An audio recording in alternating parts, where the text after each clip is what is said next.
The Notebook of Doom. Flurry of the SNOMBIES. Chapter 1, First Day of Bummer. Alexander stepped out of his air-conditioned house and into a volcano. Actually, it wasn't a volcano. It was his front porch. "Shake a leg, kiddo," his dad shouted from the driveway. "Ugh, hi," Alexander groaned. "It's 1,000,000 degrees outside." "You're right," his dad said. The perfect day to start summer camp. By the time Alexander got to the car, he was drenched with sweat. "A week at Camp Gloomy will be super neat," his dad said. He tossed Alexander's sleeping bag into the trunk. "You'll learn great survival skills." Alexander slumped into the back seat. He already had great survival skills. Ever since moving to Sturmont, he had survived being stomped, chomped, and swallowed by all kinds of monsters. He and his two best friends were members of a monster-fighting club called the Super Secret Monster Patrol. SSMP for short. Alexander buckled his seatbelt. "It's just," he said. "I'm not really much of a camper." "Oh, Al," his dad said, turning on the car. "Just give it a shot. I loved summer camp when I was a kid." Alexander sighed. "And don't forget," his dad said. "Rip and Nikki will be there, too." Alexander smiled a little. "This week is going to be hot, stinky, and totally crummy," he thought. "But at least my best friends and I can be hot, stinky, and crummy together." Chapter 2, Uphill Drive. The car began winding its way up into the gloomy mountains. The town of Sturmont was laid out below like a bunch of dollhouses. Alexander could see the water tower, his crumbling old school, and the brand new school where he'd be going this fall. CRRR Runch. Alexander's dad turned onto a gravel road. Alexander had spent plenty of time in the woods behind his house. But these woods felt wilder. The trees were taller, the hills were steeper, and the shadows seemed darker. Whoosh! Just up the road, something gray and fuzzy darted through the trees. "Holy molars!" Alexander's dad shouted. "Did you see that?" Alexander gasped. He grabbed a book from his backpack, the official SSMP monster notebook. Alexander never left home without it. He flipped it open. Skeeter copters. Two-headed mosquito with spinning blades. Habitat, tents, backyard BBQs, swimming holes. PSHHHT. Skeeter copters, love the smell of bug spray. Diet, human blood. Behavior, these blood-sucking bugs slice through tents to snack on snoozing campers. Warning, if you must go camping, zip yourself all the way up in your sleeping bag. Leave no skin exposed. "That vulture was huge," said Alexander's dad. Alexander snapped the notebook shut. "A plain old bird?" he thought. "That's not even close to a monster." They drove deeper into the forest. The grave road became a dirt road. Then the dirt road became a narrow, weed-covered lane. They came to a stop at a crooked gate. Camp Gloomy. Alexander's dad turned off the car. "Well, here we are," he said. They stepped out and looked around. The forest was silent. "Where is everybody?" said Alexander. "Creak! Ugh! Whoosh!" A hairy beast man leaped over the gate, landed with a grunt, and rushed toward Alexander. Chapter 3, Strange Ranger. "Howdy, I'm Ranger Harry," said the man at the gate. He looked like a cross between a bear and a lumberjack. In sandals. "Oh, hi," said Alexander's dad. "Glad to see a friendly face." Ranger Harry knelt down by Alexander. He had a bushy ponytail, a shaggy beard, and the hairiest arms Alexander had ever seen. "You must be Alexander Bopp," he said. "You're the last chipmunk to arrive." Yeah, said Alexander. He couldn't stop staring at the ranger's hairy feet. Even his toes were shaggy. Ranger Harry opened the gate. Say bye to your dad and go on ahead to the campfire circle, he said. Alexander grabbed his things from the car. Happy camping, Al, said his dad, giving him a tight squeeze. See you in a week, Dad, said Alexander. He headed into the woods and stopped when the path forked in different directions. Great, thought Alexander. There's no sign for campfire circle. I've been at camp for 2 minutes, and I'm already lost. Salamander, shouted a voice. Where have you been, Salamander? Shouted another voice. Alexander grinned. Only 2 people called him Salamander, the other 2 members of the SSMP. Rip. Nicky, he shouted. He turned to see his friends running down the trail. They were both soaked with sweat. Instead of her usual hoodie, Nicky wore a floppy yellow sun hat. What a hat, said Alexander. Hat, said Rip. It looks like a glob of pizza dough landed on her head. Nicky rolled her eyes. This big hat keeps me shaded, she said. It works better than sunblock. Nicky was secretly a monster called a jampire. A good monster. Alexander wiped the sweat from his brow. So, guys, he said. Which way should we go? Beats me, said Rip. Ranger Scary sent us out on our own, too. They tried a few trails and finally found the campfire circle. 3 other kids stood near an empty fire pit. Behind the pit was a hill of white grainy stuff that looked like sand. Ranger Harry stood on the hill. Hello, possums, he shouted. Welcome to Camp Gloomy. He tugged at his beard. I thought there'd be more of you, he said. Oh, well. Tell us who you are and why you're here. Why did you come to Camp Gloomy? To hike, Anna. To swim, Nicky. To relax, Alexander. Not to listen to ghost stories. Seriously, guys, Leo. Mom said I had to, Rip.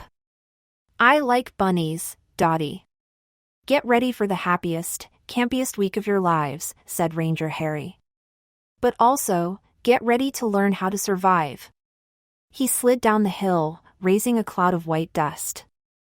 The sun's about to set, so let's go to our cabins. Any questions? Alexander raised his hand. Where did that big pile of sand come from? Ranger Harry laughed. This isn't sand, he said. It's salt. Camp Gloomy was built on an old salt mine. Miners would dig up salt from inside this mountain. Then they'd ship it to restaurants, road crews, and pretzel factories. Rip wiped his forehead on his sleeve. Are you sure that salt didn't come from dried-up camper sweat? Alexander gave his own shirt a sniff. Ugh, our week at camp is really going to stink. Chapter 4, Cabin Fever. Dibs on the top bunk, said Rip, shoving his way into the boys' cabin. Okay, whatever, said Alexander. There are plenty of beds. We can all have top bunks. He turned to their 3rd roommate. Leo, do you want the bed by the window? No, thanks, said Leo. He pulled out a nightlight. I'll take a spot where I can plug this in. The boys played a few games of check before flopping into bed. The air was heavy, and a dim moonbeam peeked through the window. Ugh, said Rip. It's so hot. I'm baking like, said a potato. I'll open the window more, said Alexander. No, cried Leo. He jerked his blanket over his face. Oh, said Rip. Maybe it's time for a ghost story. Clink! Alexander and Rip looked to the window. Did you hear something? Asked Leo. Clink, clink. Alexander sat up. It's coming from outside, he whispered. Yipes! Leo burrowed further under his covers. Rip stuck his head out the window. "There's nothing there, guys," he said. "Just trees and mountains and junk like that." "I bet it was a raccoon," said Alexander. "That was no raccoon," Leo muttered from his blanket. "It was a ghost." "Oh, come on," said Rip. "Ghosts aren't real." "Now, monsters, on the other hand," added Alexander. "Gaw!" Leo screamed. "Oh, sorry," said Alexander. "Don't be scared, we're totally safe in our cabin."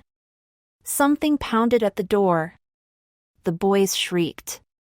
"Creak!" Ranger Harry stuck his bushy head in the cabin. "Nighty-night, Badgers," he said. "Cam rule number 44, get a good night's sleep." Slam! The door closed. But the boys' eyes stayed open long into the night. Chapter 5, Rise and Wine. Blarp bla larp blarble blarp. Alexander woke to a buzzy, honking sound coming from outside. "What is that?" he asked. "A bird, maybe," said Leo. Rip yawned. "Or a barfing buffalo. Or a super loud monster," thought Alexander. He threw on some clothes. Then he peeked in the notebook while Rip and Leo were getting dressed. Blue-thorned honkflower. Beautiful plant, ugly sound. Habitat, hiking trails. Doodle-dee-dee. Honkflowers love to clarinet music. Diet, the tears of people who can't stand its terrible noise. Behavior, this plant blows a foghorn sound. When anything touches it. Warning! Watch your step. Avoid touching the ground when hiking. "Let's go see what's making that noise," said Alexander, snapping the notebook shut. The boys stepped out into the hot morning air. Nikki, Anna, and Dottie stood outside the girls' cabin, covering their ears. Ranger Harry marched along, blowing hard into a bugle. His cheeks were almost as red as his beard. "Rise and shine, critters," he said. "It's chow time." The ranger led the campers to a picnic table. "For breakfast," he said, "we're having piping. The hot salt mush. And to wash it down, a steamy mug of onion cider." Alexander sniffed a spoonful of salt mush. Rip pushed his bowl aside. "Yo! Papa Bear," he said. "This porridge is way too hot for this weather." Ranger Harry's eyes narrowed. Camp rule number 81, always eat a hot breakfast.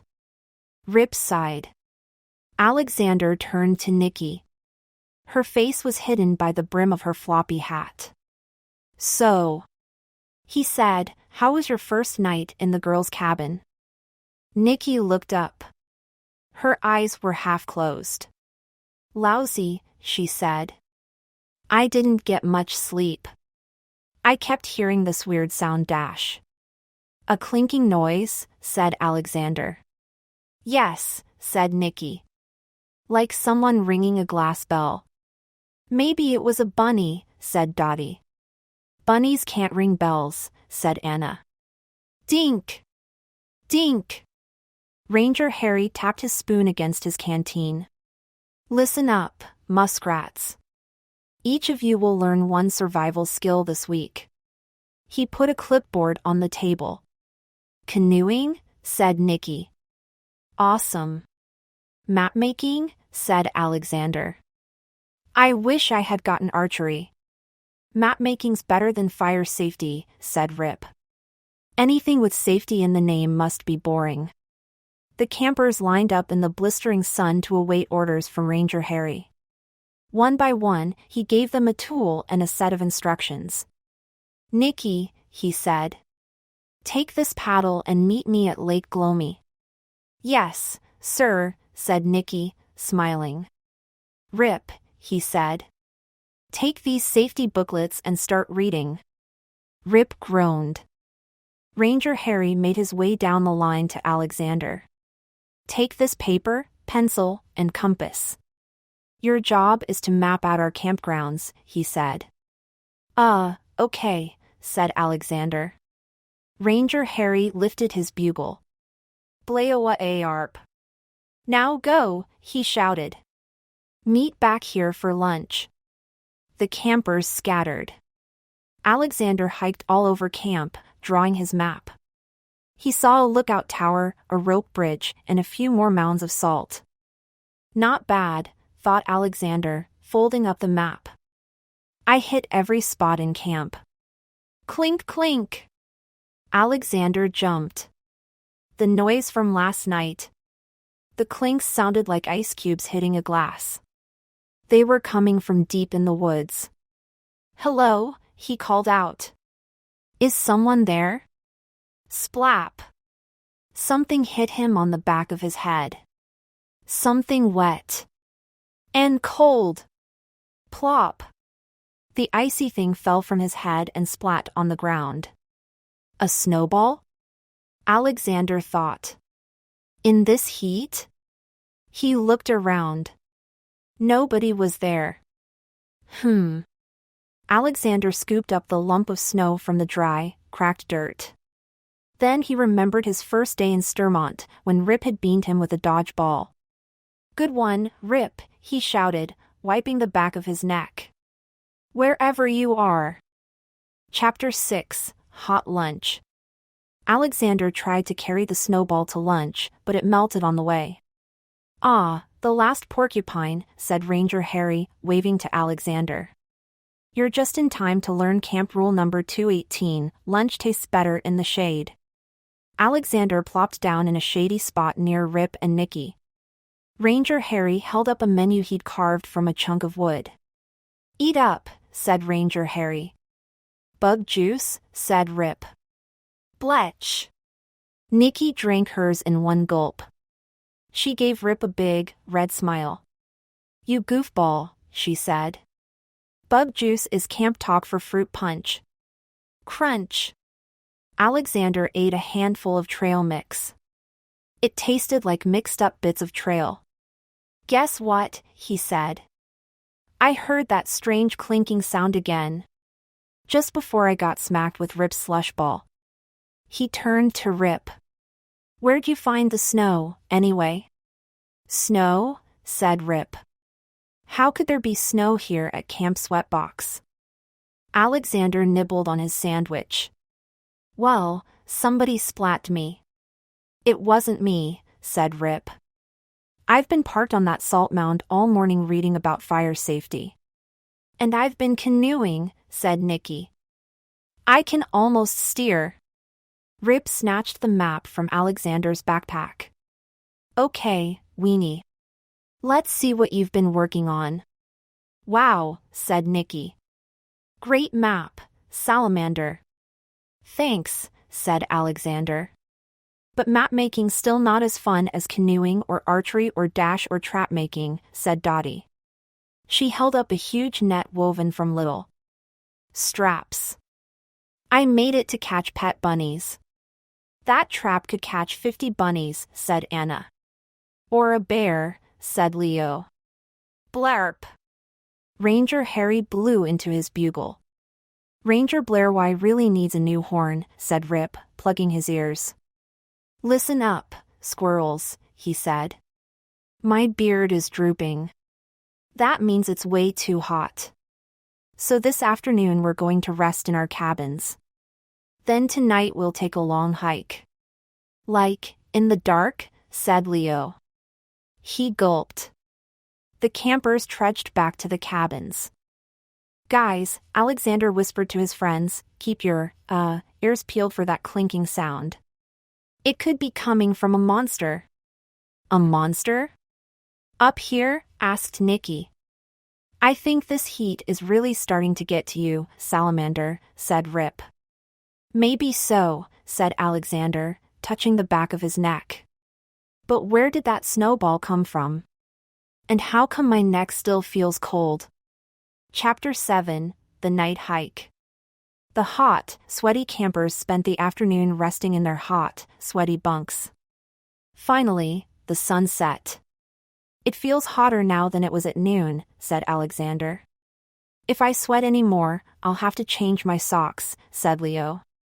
Rip shook his fist at the moon. Come on, nature, he shouted. Cool off already. Knock knock. Ranger Harry stuck his nose in the cabin. Move it, woodchucks. It's time for our hike under the stars. Alexander, Rip, and Leo joined the girls outside. They all followed Ranger Harry up a trail surrounded by pine trees.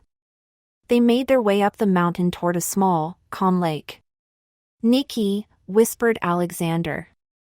Rip and I didn't hear any clinking sounds this afternoon. Did you? Nope, said Nikki. Quiet as she pointed to a rack of canoes. There's my canoe.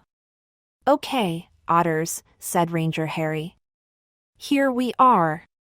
Beautiful Lake Gloomy. The lake was like a mirror. It reflected the moon, the trees, and the sweaty faces of 6 campers ready to jump in. So, said Anna. Can we go swimming? You bet, said Ranger Harry. Swimming is on tomorrow's schedule. He blinked a few times. Well, pluck my beard. We should have worn our swimsuits. We could have gone swimming tonight. The camper's shoulders slumped. Ranger Harry fanned himself with his hat. How about this, he said. Why don't we test our mapmaker? Alexander's eyebrows shot up. Huh? We'll race back to camp, boys against girls, said Ranger Harry. Girls, you take the trail we just hiked. And Alexander, use your map to find a shortcut. I'll meet you all at the cabins. Super lame, said Nikki. Why does it have to be boys? Versus girls? Camp rule number 114, listen to your ranger. He's smart as a moose, said Ranger Harry. Ready, set, scamper. He's clearly making these rules up as he goes, mumbled Nikki. She jogged after the other girls. Last one there is a rotten pine cone, shouted Rip. Ranger Harry saluted the boys and then headed down another trail. Oh my gosh, said Leo. We're alone. At night. In the middle of the woods. We're not alone, said Alexander. We've got each other. Nothing will dash clink. Oh, said Leo, his voice shaking. There's that weird noise again, whispered Rip. Clink! It sounds like marbles in a jar, said Alexander. Clink! And it's getting closer, said Leo. Chapter 8, Cold Shoulder. Run, yelled Alexander. Which way? Cried Leo. Alexander shook open his map. This creek leads right behind our cabin. Come on! Splish! Splosh! The boys raced through the shallow creek. Clink! Where is that sound coming from? Shouted Rip. Are we running away from it, or toward it? They stopped and looked around. The creek sparkled in the moonlight. A branch shook. Rip pointed to a cluster of shrubby trees. Somebody's there, he whispered. A figure in the shadows moved toward them. Its long, skinny arms poked out from the leaves. The ghost, said Leo. Splish! Leo fainted, landing in the creek. But the figure lurching toward them wasn't a ghost. It was a snowman. A moving snowman. It rolled toward the boys, its head lolling to one side. Rip and Alexander dragged Leo onto dry land. How is this possible? Yelled Rip, taking a step back. It's 5,000 degrees. That snowman should be melting. I told you I saw snow, said Alexander. The snowman came to a stop on the opposite side of the creek. Maybe it can't cross water, said Rip. He stuck his thumb on his nose and wiggled his fingers at the snowman. You can't get us, slush bucket. The snowman glared at them so hard, one of its eyes fell out.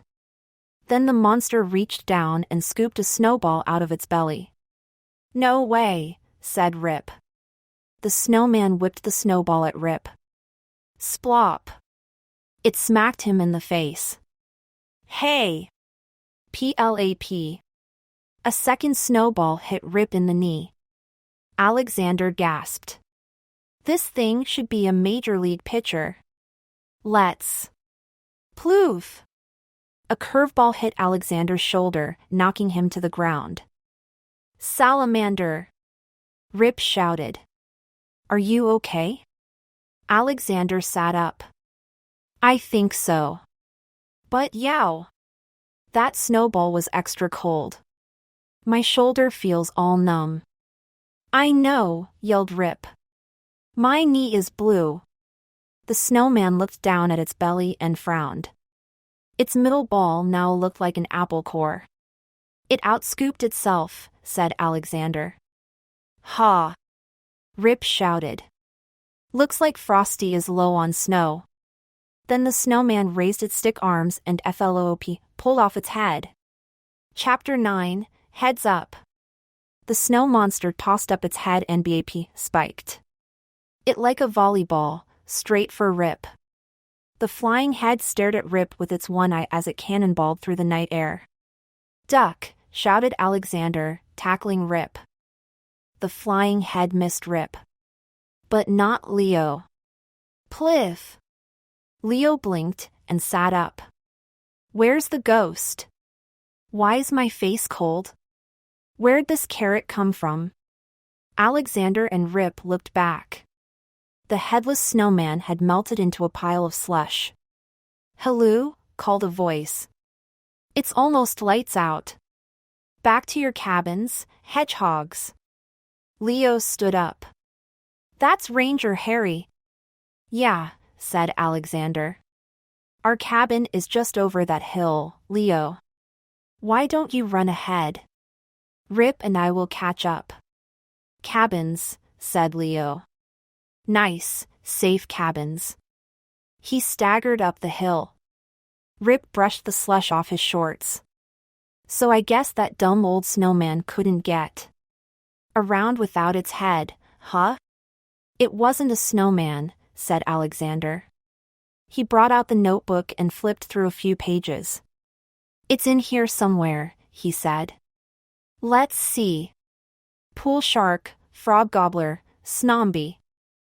Snombie. Snowman plus zombie. Habitat, forest. Diet, snowflakes? Strange clinking noises seem to happen before a snombie attack. Behavior: these creatures roll along slowly, losing body parts as they move. They throw snowballs at anyone who crosses their paths. Warning! You can stop a snombie by knocking off its head. Lucky for us, snombies are slow, dumb, and ugly, said Rip. We can handle an army of them. I hope we don't have to, said Alexander. I'm exhausted from dodging one snombie. Let's get back. We'll fill Nikki in at breakfast tomorrow.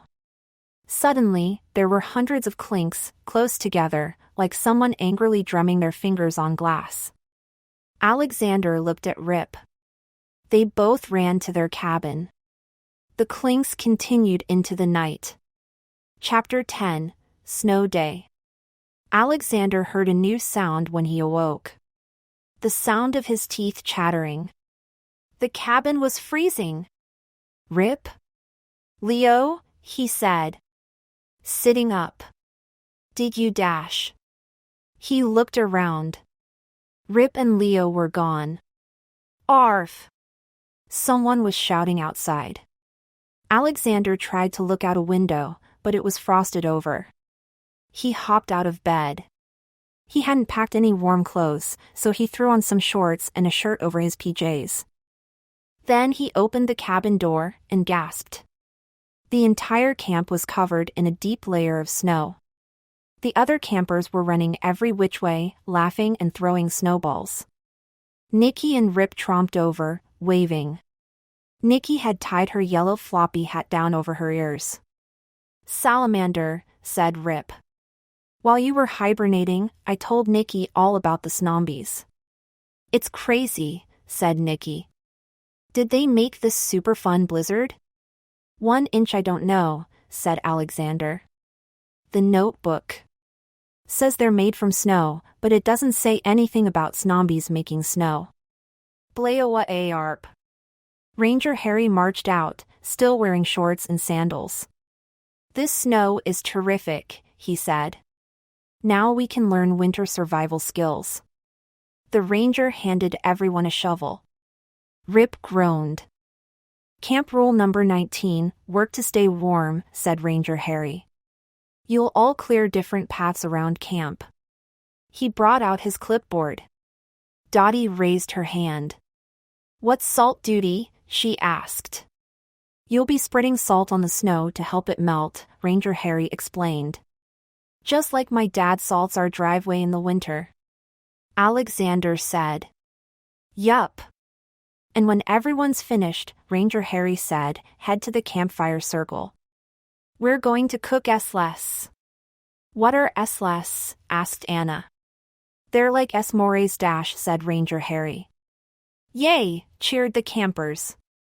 But without the chocolate and the graham crackers, Ranger Harry continued. And instead of marshmallows, I used dandelion patties. Boo, said the campers. Get busy, gophers, said Ranger Harry. I'm going to find firewood. He headed to the trees. Everyone began clearing their trails. Watch where you shovel, said Dottie. My bunny trap is somewhere under the snow. Alexander and Rip dug a circle around the cabins. Nikki plowed her way over a hill. After a few minutes, Alexander stopped shoveling. Rip, he whispered. Did you hear something? Clink, clink. It's coming from over by the rope bridge. Rip said. Nikki, said Alexander. They threw down their shovels and followed Nikki's footprints. A round, snowy figure stood on the bridge. Is that the SNOMBIE from last night? Said Rip, squinting. It doesn't look the same, said Alexander. This one had no arms and no face. And it was wearing a floppy yellow sun hat. Chapter 11, Surprise Inside. The boys crouched behind a stump near the rickety old bridge. Why doesn't that SNOMBIE have a face? Alexander whispered. Who cares, said Rip. It stole Nikki's hat. He stood up. Rip, no, whispered Alexander. He grabbed Rip's elbow.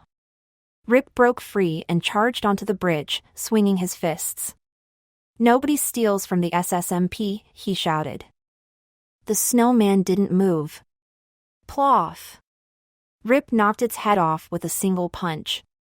He caught Nikki's hat before it hit the ground.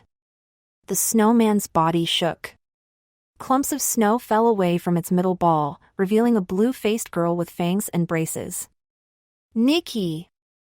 Alexander ran over. He and Rip brushed away the snow. How did you get covered in snow? Rip asked. The SNSN SNOMBIES Gigi got me, she said. Shivering. I heard that clinking noise, and a bunch of SNOMBIES rose up from the snow. They clobbered me with snowballs until I was CCC-overed. I couldn't move. I think they were trying to FRFR freeze me. Clink clink. WWW watch out. There's that NNN noise again, yelled Nikki. Rua of Hugrer. For growling SNOMBIES rose up from the snow on the far side of the bridge. Some had broken sticks for arms. Some had lopsided heads. They all looked angry. The bridge shook as the monsters rolled toward Alexander, Rip, and Nikki. Let's knock their blocks off, said Rip. No way, there are too many of them, yelled Alexander. And besides, Nikki is still half frozen. Zing! Zing! The SNOMBIES whipped dozens of snowballs through the air. The three friends ducked. Then they raced off the bridge. It's hard, said Nicky, to run in snow. Head to the salted path, said Alexander. There's hardly any snow there. Yeah, said Nicky. And the SNOMBIES seemed to be avoiding that trail. They soon made it back to the cabins, leaving the monsters behind.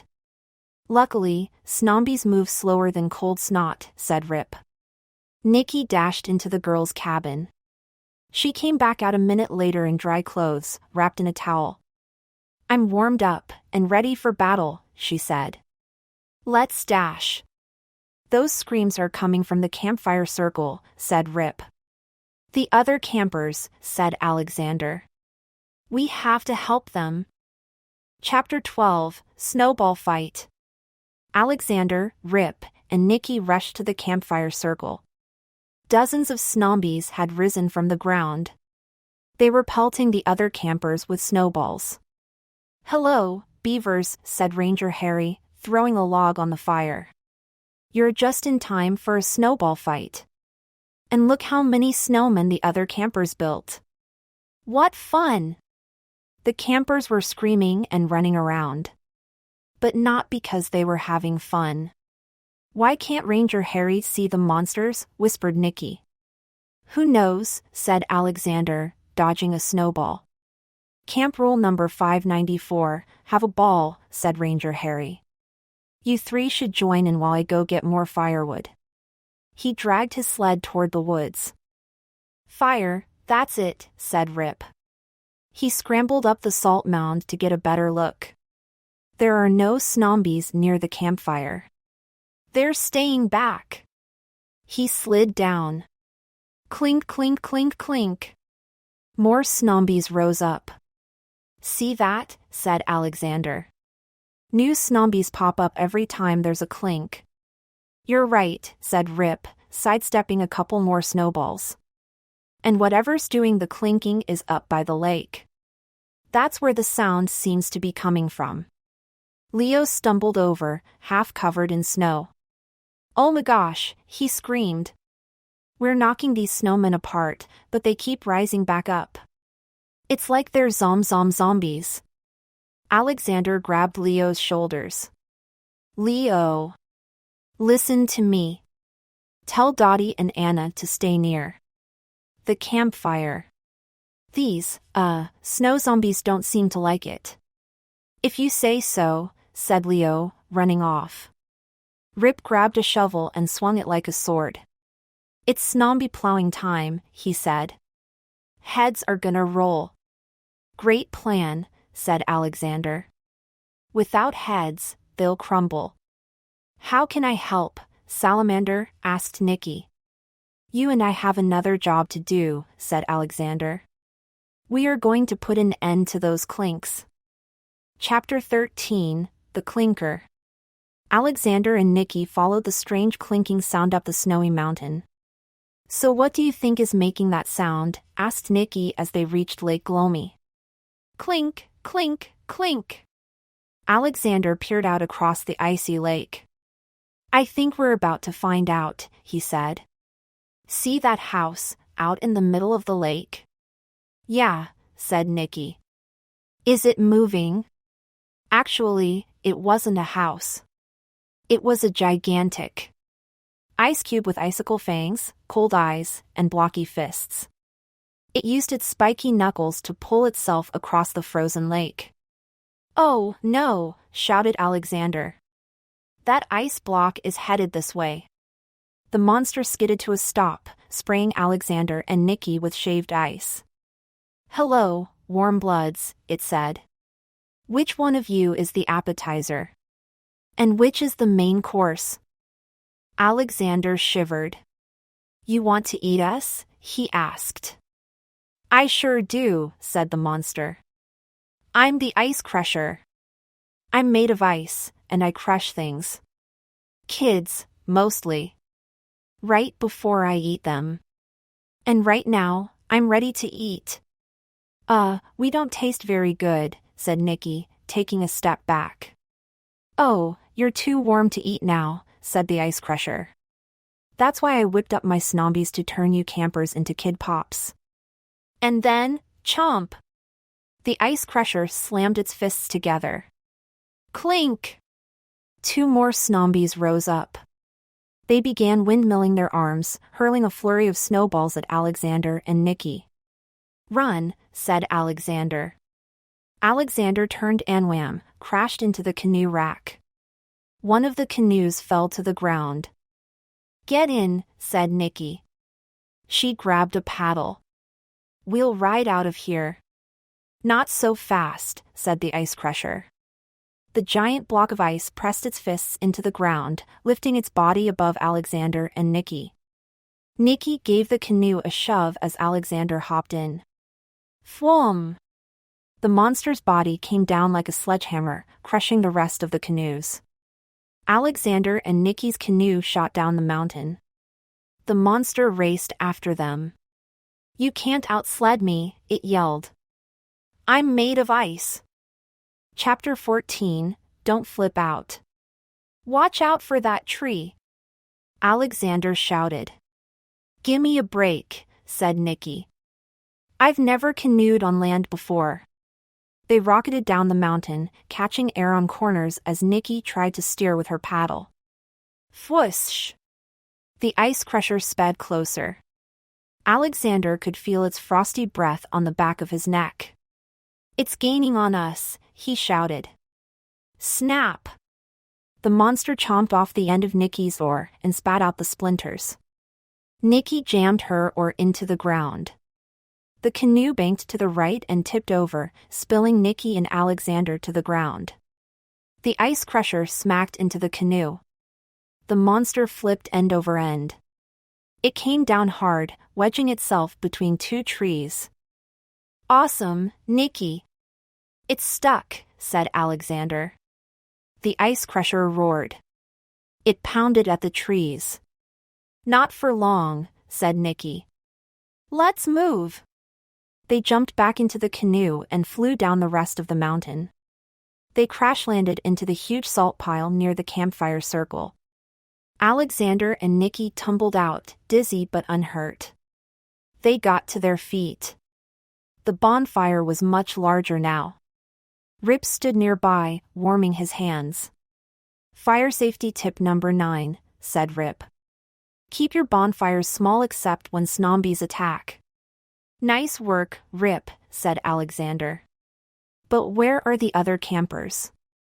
Did the SNOMBIES get them? Asked Nikki. No. They freaked out, so I sent them to the cabins, said Rip. What happened to the SNOMBIES? Asked Alexander. Those weenies, said Rip, smiling. The first few fell to pieces after I knocked off their heads. He brushed snow from his sleeve. That made the others mad, so they rushed at me. I just stayed by the fire while they melted into puddles. Great, said Alexander, looking over his shoulder. I'm hoping that we can melt the ice crusher, too. It's the monster that's been making all the clinks. Tim bearer. A voice echoed through the trees. Up the mountain, 2 giant pine trees came crashing to the ground. Quick! Throw another log on the fire, yelled Nikki. We're about to have company. Chapter 15, Royal Blockhead. The ice crusher barreled down the mountain. Alexander, Rip, and Nikki waited in front of the fire pit. Ready? Whispered Alexander. The monster pushed its fists into the ground like ski poles, picking up speed. I'm going to flatten you into baloney, it roared. Now! Alexander cried. The 3 friends dove to the side. The ice crusher slammed on the brakes, but it was too late. The monster skidded to a stop, right in the middle of the bonfire. Hiss! A cloud of steam rose as flames flicked the monster's underside. Ha, said Rip. Fire safety rule number 1, never sit on a fire. But then, crunk! The fire was gone. The flames had hardened into blue icicles. Do you think a little campfire can stop me? The monster laughed so hard, icicles fell from its eyes. Then it picked up the frozen bonfire and wore it like a crown. Silly meat creatures. I freeze out the summer sun. I make it snow. Fire can't hurt me. The ice crusher pounded its fists together with a thunderous clink. The sound echoed through the mountains. Arise, my minions, and freeze those annoying kids. Hundreds of SNOMBIES shot up from the snow. To the canoe! Alexander yelled. They ran loops all around the SNOMBIES and dove behind the smashed-up canoe. Head spinning, the snowmen turned and twirled into one another like bumper cars. Make way, snow for brains, hissed the ice crusher. The warm bloods are hiding behind that canoe. I can hear them skittering around. The ice crusher slid over to the splintered canoe and plucked it from the salt pile. 3 white, roundish figures stood behind the canoe. They had no arms and no faces. One wore a floppy yellow hat. The ice crusher grinned, flashing a mouthful of jagged, icy teeth. Oh, said the monster. Nice work, SNOMBIES. You turned these pesky campers into kid pops after all. The ice crusher cracked its knuckles. It pounded the white, roundish figures into flat lumps. And then it swallowed them. Chapter 16, No More Mr. Ice Guy. The ice crusher smacked its icy lips. Yuck! It bellowed. These kid pops taste funny. They taste like its eyes widened salt. Alexander, Rip, and Nicky ran out from behind the salt mound. Gotcha, iceberg, shouted Rip. We made fake snow kids out of good old ice-melting salt. Oh, howled the ice crusher. The monster's face fell. And so did all of its other parts as it melted into a salty, slushy mess. Then, as quick as a sneeze, 3 things happened. 1. The sun appeared in the sky. 2. The temperature shot up to 99 degrees. 3. All the snow and all the SNOMBIES melted, turning the ground into a big mud pit. Alexander, Rip, and Nicky danced in the mud. Ranger Harry stepped into the clearing, dragging a load of wood. Drat, he said. This weather is bananas. The ranger twisted the end of his beard. Where'd the other campers go? Back to the cabins, said Nicky. Okay, prairie dogs, said Ranger Harry. It's been one weird morning. You should head back. 2. I'll join you as soon as I put my sled away. Yes, sir, said Alexander. The happy, tired, muddy, slushy friends walked toward the cabins. Suddenly, Rip stopped. Something orange and pointy rested on a pile of leaves. A SNOMBIE nose, he said. Or just a carrot, said Nicky. Rip grabbed the carrot and flop. A large net swooped them up into a tree. I think we found Dottie's bunny trap, said Nicky. Alexander laughed. Camp rule number 1, nothing beats, hanging around with your friends. Hanging around? Said Rip. I don't get it. Nicky punched his arm. Alexander fished in his backpack for the monster notebook. Then he added a new entry. Ice crusher. A huge blockhead who needs to chill out. Gloomy mountains. Diet, frozen kid pops. Hand scooped by an army of SNOMBIES. Clink! The ice crusher creates SNOMBIES by clinking its fists together. Behavior: this cold-hearted monster can make a blizzard on the hottest day. Warning: fire cannot melt an ice crusher. But 10,000 pinches of salt should do the trick.